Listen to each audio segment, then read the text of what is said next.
Bonjour à tous et bienvenue sur cette vidéo spéciale santé.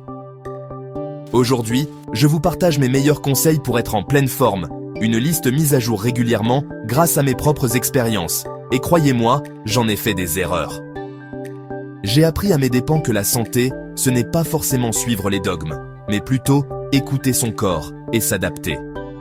C'est pourquoi ces conseils, fruits de mes réussites et surtout de mes erreurs, vous aideront à éviter les pièges dans lesquels je suis tombé. Alors, si vous aussi vous voulez améliorer votre santé, vous êtes au bon endroit. Commençons par le conseil numéro 1. Combien de fois mangeons-nous par habitude, par gourmandise, sans avoir réellement faim? On nous a toujours dit de finir notre assiette, de prendre un goûter. Et si on apprenait à nouveau à écouter les signaux de notre corps? La faim est une sensation naturelle, qui nous indique que notre corps a besoin de carburant. Ignorer ce signal, c'est un peu comme ignorer la jauge d'essence de sa voiture. Au début, ça va, mais à la longue, on risque la panne. Alors, la prochaine fois que vous vous apprêtez à manger, posez-vous la question. Ai-je vraiment faim? Si la réponse est non, attendez un peu. Votre corps vous remerciera. On nous serine qu'il faut boire 1,5 litre d'eau par jour. Mais est-ce une vérité absolue? Pas forcément. Boire sans soif peut en réalité diluer les électrolytes présents dans notre corps et mener à une forme de déshydratation. Notre corps est bien fait. Il sait nous indiquer quand il a besoin d'eau. La soif est un signal clair qu'il ne faut pas ignorer. Écoutez votre corps et hydratez-vous en fonction de vos besoins, et non pas en suivant aveuglément une règle préétablie. Pendant des années, j'ai bu de l'eau plate, pensant que c'était le meilleur moyen de s'hydrater. Puis, j'ai découvert l'eau gazeuse et le thé, et j'ai constaté une nette différence. L'eau gazeuse, avec ses bulles, est plus agréable à boire et me permet de m'hydrater davantage. Quant au thé, il offre une hydratation différente, plus profonde, surtout si vous le préparez avec de l'eau structurée au soleil. N'hésitez pas à tester différentes boissons pour trouver celle qui vous hydrate le mieux. Chacun est différent. Le régime miracle n'existe pas. Chaque personne est unique, avec ses propres besoins et son propre métabolisme. Ce qui fonctionne pour l'un ne fonctionnera pas forcément pour l'autre. Au lieu de suivre aveuglément un régime à la mode, je vous encourage à expérimenter différents types d'alimentation et à observer comment votre corps réagit.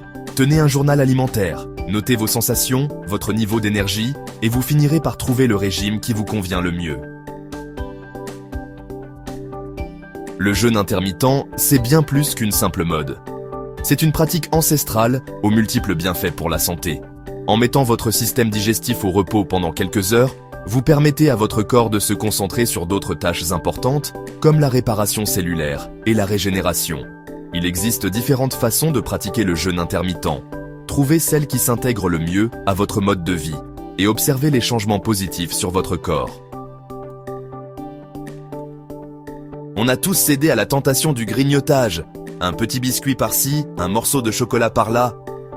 Mais saviez-vous que ces grignotages, même s'ils paraissent anodins, ont un impact néfaste sur notre santé? Chaque grignotage provoque un pic d'insuline, l'hormone responsable du stockage des graisses. À la longue, cela peut entraîner une résistance à l'insuline, le surpoids et augmenter le risque de développer des maladies chroniques. Alors, résistez à l'appel du placard à biscuits et privilégiez des repas complets et équilibrés. On le sait, le sucre est néfaste pour la santé. Mais saviez-vous que le sucre se cache partout, même là où on ne l'attend pas? Aliments transformés, plats préparés, sauces industrielles. Le sucre s'invite dans de nombreux produits du quotidien, souvent sous des appellations trompeuses. Lisez attentivement les étiquettes et limitez votre consommation de sucre à moins de 30 grammes par jour pour préserver votre santé. Lors de vos analyses sanguines, demandez à votre médecin de vérifier votre taux d'insuline à jeun. Ce test, souvent négligé, est pourtant un indicateur précieux de votre santé métabolique. Un taux d'insuline élevé à jeun peut être le signe d'une résistance à l'insuline, un état précurseur du diabète de type 2. Mieux vaut prévenir que guérir. Un simple test peut vous permettre de prendre votre santé en main. Le magnésium est un minéral essentiel souvent négligé. Pourtant, il joue un rôle crucial dans de nombreuses fonctions de l'organisme, notamment la gestion du calcium, la contraction musculaire et la transmission nerveuse. Une carence en magnésium peut se manifester par des crampes musculaires, de la fatigue, du stress et même des troubles du sommeil. Alors, assurez-vous de consommer suffisamment de magnésium via votre alimentation ou une supplémentation adaptée. Le potassium, un autre électrolyte souvent méconnu, est pourtant indispensable au bon fonctionnement de notre organisme. Il régule la pression artérielle, participe à la contraction musculaire et à la transmission nerveuse.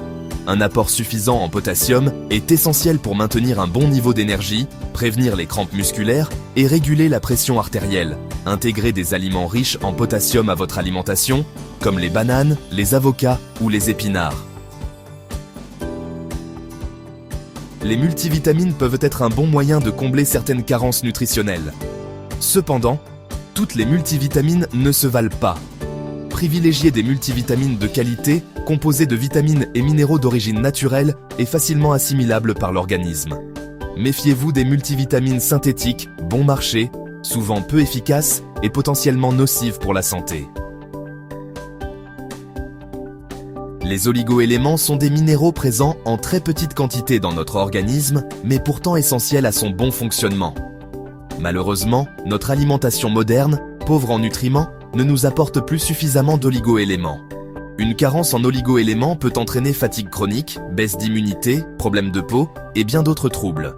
N'hésitez pas à faire un bilan sanguin pour vérifier vos niveaux d'oligoéléments et à vous supplémenter si nécessaire. Les antibiotiques, bien que parfois nécessaires, ont un effet dévastateur sur notre flore intestinale, cet écosystème fragile qui joue un rôle crucial pour notre santé. Après une cure d'antibiotiques, il est essentiel de restaurer sa flore intestinale en consommant des aliments riches en probiotiques comme les yaourts nature, le kéfir ou la choucroute. Vous pouvez également préparer votre propre yaourt probiotique maison, une solution simple et économique pour prendre soin de vos intestins. Un excès de glucides, surtout s'ils sont raffinés, peut entraîner une augmentation du stress oxydatif et de l'anxiété. La vitamine B1, également appelée thiamine, joue un rôle crucial dans la transformation des glucides en énergie. En cas d'excès de glucides, une supplémentation en vitamine B1 peut aider à réduire le stress oxydatif, l'anxiété et à améliorer la gestion de la glycémie. Pensez-y la prochaine fois que vous craquez pour une part de gâteau. Le fer est un minéral essentiel à la production de globules rouges, responsable du transport de l'oxygène dans le corps. Cependant, un excès de fer peut être toxique pour l'organisme. Ne vous supplémentez en fer que si vous souffrez d'une carence avérée et privilégiez des sources alimentaires de fer, comme le foie, les lentilles ou les épinards. En cas de doute, consultez votre médecin avant de prendre un supplément de fer. Avec l'âge, il est normal de perdre de la masse musculaire. Ce phénomène, appelé sarcopénie, peut entraîner une augmentation de la masse grasse, une diminution de la force musculaire et un risque accru de chute. Pour lutter contre la sarcopénie, il est important de maintenir une activité physique régulière, notamment la musculation, et de s'assurer d'un apport suffisant en protéines et en magnésium.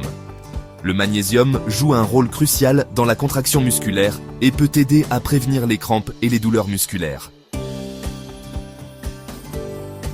Voilà, vous connaissez maintenant mes meilleurs conseils santé, tirés de mes propres expériences, de mes réussites comme de mes erreurs. J'espère que ces conseils vous seront utiles et qu'ils vous permettront d'éviter les pièges dans lesquels je suis tombé. N'oubliez pas que votre santé est entre vos mains. Appliquez ces informations et je vous verrai en pleine forme dans les prochains jours.